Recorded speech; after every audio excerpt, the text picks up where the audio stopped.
guys, we're going to look at the COT data. So obviously we can use this line graph as to get a bias on your forecasting for the week ahead. So we can see the Euro FX has launched off the zero line the last 2 weeks. So you see my video from before the last COT data. I was saying how the Euro FX could be going positive, and we've come quite a way off that zero line, and they're quite nicely in the positive area now at 24,000 contracts long, and we're talking about the banks and institutions, so that we're talking about like the big fish. They're buying the Euro FX. So what's great about the way that Kristen's designed this is that we can get signals. Alright, so let's look at the euro dollar.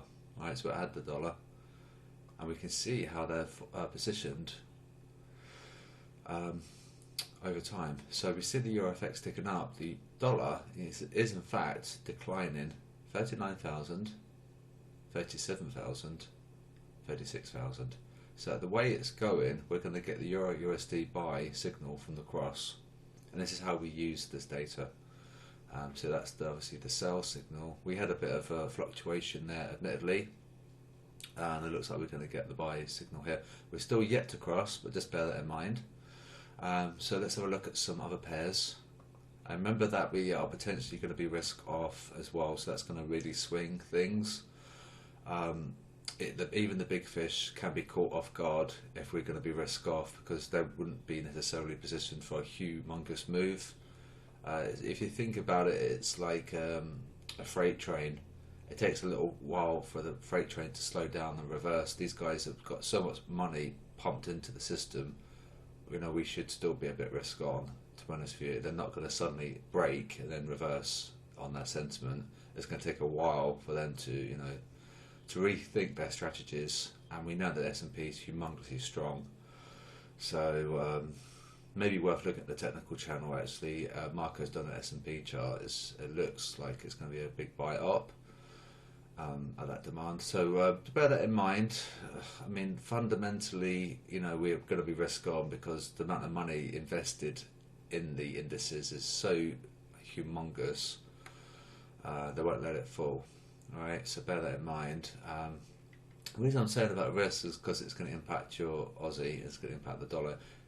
Risk appetite impacts everything in forex. So if you need to know about the fundamentals and whether or not we're going to be risk on, risk off, okay, so that's really key. Dollar is ticking up.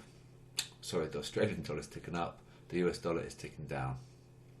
But we're yet a long way away before it to cross. Okay, and the same with the Kiwi.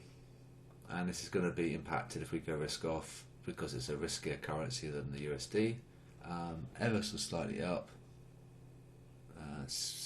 Pretty strongly down. That's quite subtle, that's quite strong, so you want to be trying to get the crosses, remember. Kiwi, what should we look at? Swiss, maybe. So this is running in parallel to the dollar. We're ticking down, so that would make the dollar Swiss quite tricky. The US dollar is stronger than the Swiss franc, so that's worth making a note of. Canada, maybe. So take Swiss franc off. Canadian dollar's up and the US dollar's down. So look for dollar CAD buy. Sell. Right, because that's ticking up, that's ticking down. So the CAD is looking to be stronger than the USD. At a high level, the dollar is stronger than the Canadian dollar, but we've seen a big move there on the Canadian dollar, right? So that indicates bullishness, and that's a bit of bearishness with the USD. Okay. What else did we do? Pound. It's come up a long way, and obviously ticking down a bit. So the way that the FX is positioned is saying that we're going to be potentially risk on, right? Because of that.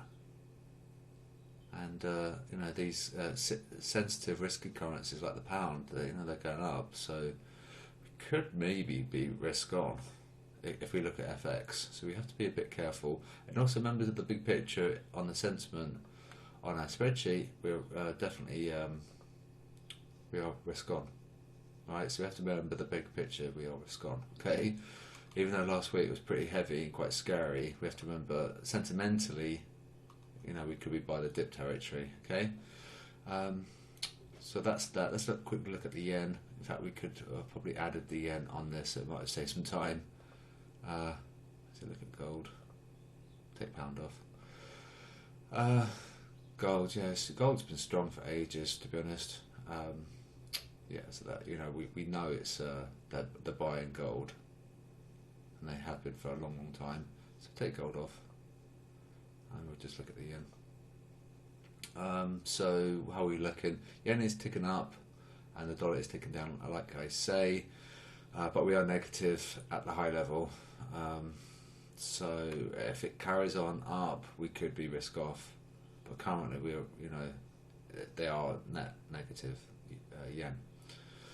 So it could be quite tricky.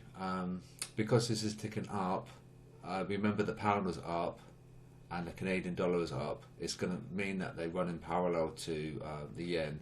So it'd be a bit tricky cross yen this week because of the fact this is pointing up. Okay, if any currency is ticking down against the yen, then you'd look to buy yen against that currency. So dollar yen could be a short, whereas like CAD yen wouldn't be, right? So just bear that in mind. So if you want me to give you any chart analysis like this, just let me know. We can do, like, obviously any permutation. You know, if you want to look at the Kiwi versus the Rand, you know, we could if you wanted to. Just let me know. And it's here for you guys, so definitely let me know if you need to see anything that you want to. Rand's positive, this is interesting, and the Kiwi is negative, but we're ticking up. So we want to keep an eye on where we are on the big picture, and we want to keep an eye on the movement over time, right? And that's what we want to be doing. We want to try and get the two to align. So that would be mixed because the Kiwi, we're in negative territory, but we're ticking up. The Rand is in positive territory and it's ticking up, right? So lots to digest. Trade safely this week, and we could potentially, as scary as it sounds, we could be risk on, right? So it's still minus 8.48, so it tells us for every one person buying indices, there's 8 people trying to short. So we're still quite crowded, but we have come away off the extremes. We see the SSI, it doesn't really go beyond minus 20. And that's where we got to. So we can think of minus 20 as an important level when we look at the risk calculation, and also the 15 handle on the VIX that held all 2021. We're at 28 now, which is quite scary. So it's just a case of getting things to align. VIX is going up, which is quite scary, and that would be a mismatch with the high level sentiment. So whether or not the movement over time is going to be stronger, we'll have to wait and see, and then we'll do the risk calculation in the morning and to see how we, see how we're doing.